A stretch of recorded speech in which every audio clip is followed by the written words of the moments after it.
Shalom, selamat pagi Bapak Ibu serta saudara-saudari yang dikasihi oleh Tuhan. Berjumpa kembali dalam Renungan Harian Toraya edisi Rabu 21 Agustus 2024. Saat ini kita patut mengucap syukur karena kita masih diberikan nafas kehidupan untuk kembali melanjutkan aktivitas kita, tanggung jawab kita di hari ini. Namun sebelum kita kembali untuk melanjutkan berbagai tanggung jawab kita, mari luangkan waktu sejenak untuk membaca dan juga merenungkan firman Tuhan di pagi hari ini. Firman Tuhan yang akan kita baca dan juga renungkan di pagi hari ini dari 1 Raja-Raja pasal 8 ayat 1 hingga ayat yang ke-21. 1 Raja-Raja 8 ayat 1 hingga ayat yang ke-21. Namun sebelum kita membaca dan juga merenungkan firman Tuhan di pagi hari ini, mari kita satu dalam doa, kita berdoa. Terima kasih ya Tuhan atas setiap kebaikan dan anugerah-Mu yang begitu nyata dalam kehidupan kami. Saat ini, sebelum kami kembali dalam berbagai tanggung jawab kami rindu untuk membaca dan juga merenungkan firman-Mu di pagi hari ini. Kiranya Tuhan, Engkau menuntun kami, membimbing kami, sehingga kami dapat memahami firman-Mu dengan baik, dan kami pun dapat melakukannya di dalam kehidupan kami hari demi hari. Inilah doa kami, di dalam nama anak-Mu Yesus Kristus kami telah berdoa. Amin. 1 Raja-Raja 8 ayat 1 hingga ayat yang ke-21. Pentabisan bait suci. Tabut perjanjian dipindahkan dan kemuliaan Tuhan memenuhi bait suci. Pada waktu itu Raja Salomo menyuruh para tua-tua Israel dan semua kepala suku, yakni para pemimpin puak orang Israel, berkumpul di hadapannya di Yerusalem untuk mengangkut tabut perjanjian Tuhan dari kota Daud, yaitu Sion.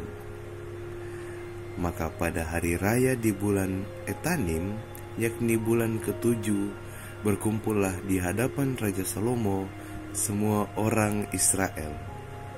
Setelah semua tua-tua Israel datang, maka imam-imam mengangkat tabut itu. Mereka mengangkut tabut Tuhan dan kemah pertemuan dan segala barang kudus yang ada dalam kemah itu. Semuanya itu diangkut oleh imam-imam dan orang-orang Lewi. Tetapi Raja Salomo dan segenap umat Israel yang sudah berkumpul di hadapannya berdiri bersama-sama dengan dia di depan tabut itu dan mempersembahkan kambing domba dan lembu sapi yang tidak terhitung dan tidak terbilang banyaknya. Kemudian imam-imam membawa tabut perjanjian Tuhan itu ke tempatnya di ruang belakang rumah itu, di tempat maha kudus, tempat di bawah sayap kerup-kerup, sebab kerup-kerup itu mengembangkan kedua sayapnya di atas tempat tabut itu, sehingga kerup-kerup itu menudungi tabut serta kayu-kayu pengusungnya dari atas. Kayu-kayu pengusung itu demikian panjangnya, sehingga ujungnya kelihatan dari tempat kudus yang di depan ruang belakang itu, tetapi tidak kelihatan dari luar, dan disitulah tempatnya sampai hari ini. Dalam tabut itu tidak ada apa-apa selain kedua loh batu yang diletakkan Musa ke dalamnya di gunung Horeb, yakni loh-loh batu bertuliskan perjanjian yang diadakan Tuhan dengan orang Israel pada waktu perjalanan mereka keluar dari tanah Mesir. Ketika imam-imam keluar dari tempat kudus, datanglah awan memenuhi rumah Tuhan, sehingga imam-imam tidak tahan berdiri untuk menyelenggarakan kebaktian oleh karena awan itu, sebab kemuliaan Tuhan memenuhi rumah Tuhan. Pada waktu itu berkatalah Salomo, Tuhan telah menetapkan matahari di langit, tetapi ia memutuskan untuk diam dalam kekelaman. Sekarang aku telah mendirikan rumah kediaman bagimu, tapi engkau menetap selama-lamanya. Kemudian berpalinglah raja lalu memberkati seluruh jemaah Israel. Sedang segenap jemaah Israel berdiri, ia berkata, Terpujilah Tuhan, Allah Israel, yang telah menyelesaikan dengan tangannya apa yang difirmankannya dengan mulutnya kepada Daud ayahku demikian. Sejak aku membawa umatku Israel keluar dari tanah Mesir, tidak ada kota yang kupilih di antara segala suku Israel untuk mendirikan rumah di sana sebagai tempat kediaman namaku. Tetapi aku telah memilih Daud untuk berkuasa atas umatku Israel. Lalu raja melanjutkan, ketika Daud ayahku bermaksud mendirikan rumah Tuhan untuk nama Tuhan, Allah Israel, berfirmanlah Tuhan kepadanya, Engkau bermaksud mendirikan rumah untuk namaku, dan maksudmu itu memanglah baik. Hanya bukankah engkau yang akan mendirikan rumah itu, melainkan anak-anak kandungmu yang akan lahir kelak. Dialah yang akan mendirikan rumah itu untuk namaku. Jadi Tuhan telah menetapi janji yang telah diucapkannya. Aku telah bangkit menggantikan Daud ayahku, dan telah duduk di atas tahta kerajaan Israel.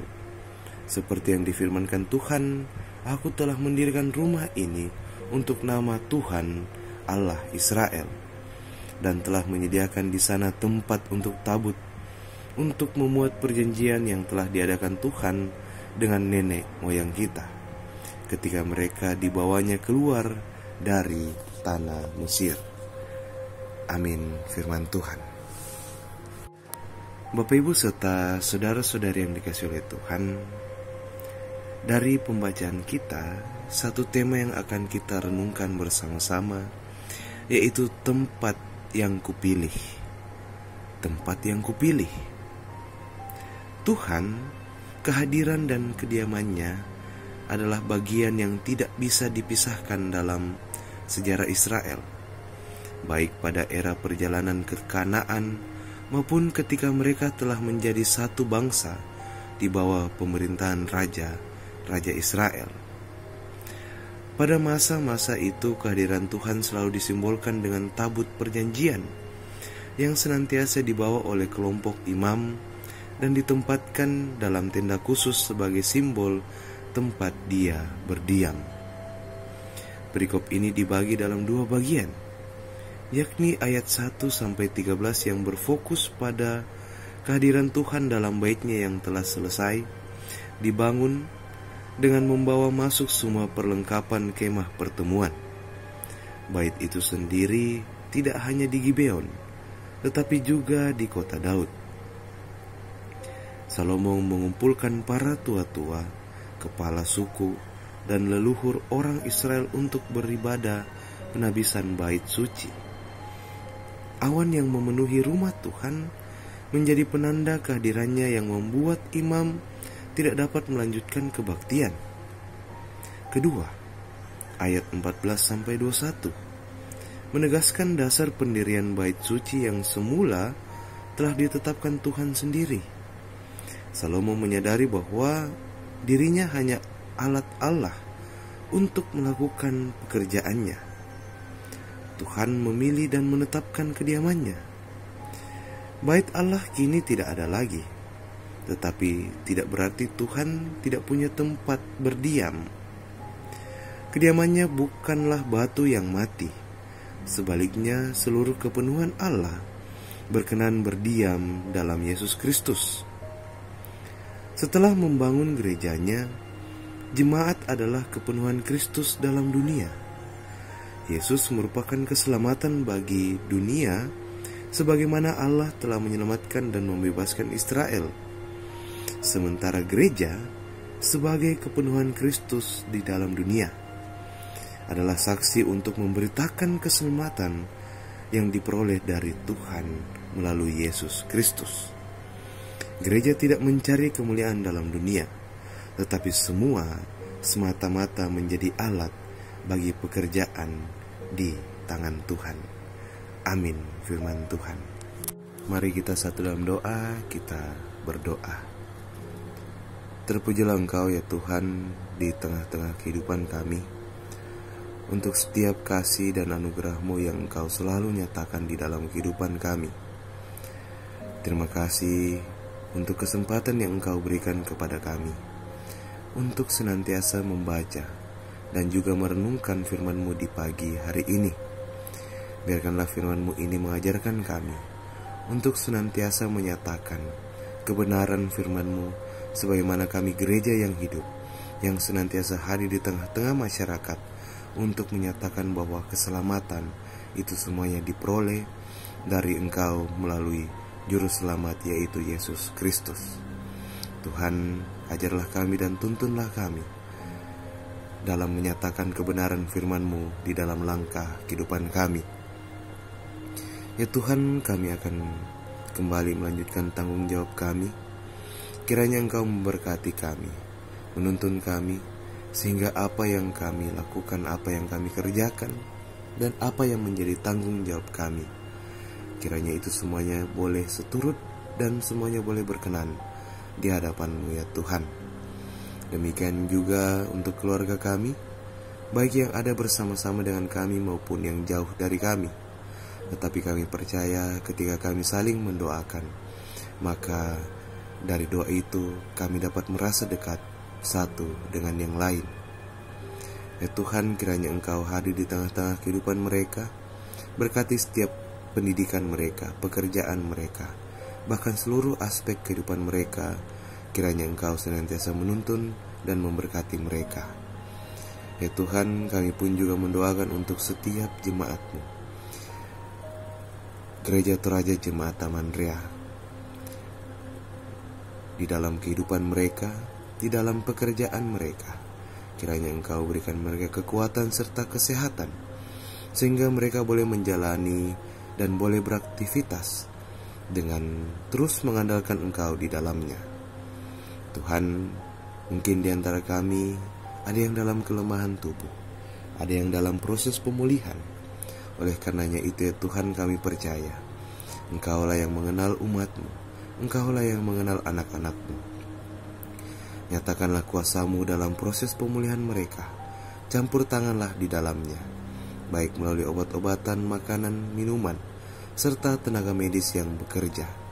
Engkau berkati sehingga dari semuanya itu mereka boleh pulih kembali dan boleh melanjutkan aktivitasnya dan terus memuliakan nama-Mu di dalam kehidupan mereka. Begitu juga ya Tuhan bagi di antara kami yang mengalami duka cita. Hadirlah di tengah-tengah kehidupan mereka, di tengah-tengah keluarga mereka. Nyatakanlah sukacita dan penghiburan yang sejati, yang hanya berasal daripada-Mu saja ya Tuhan.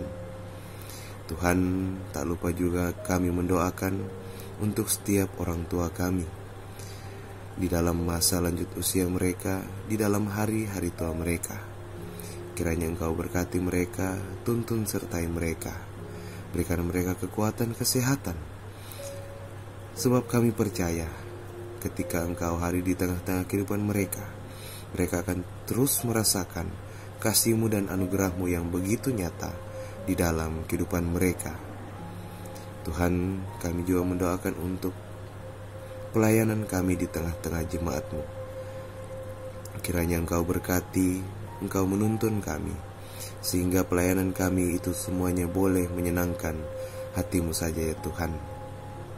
Ya Tuhan, inilah doa kami, ungkapan syukur kami, permohonan kami, yang kami bawa di dalam nama anak-Mu Yesus Kristus, yang adalah Tuhan dan Juru Selamat kami. Amin.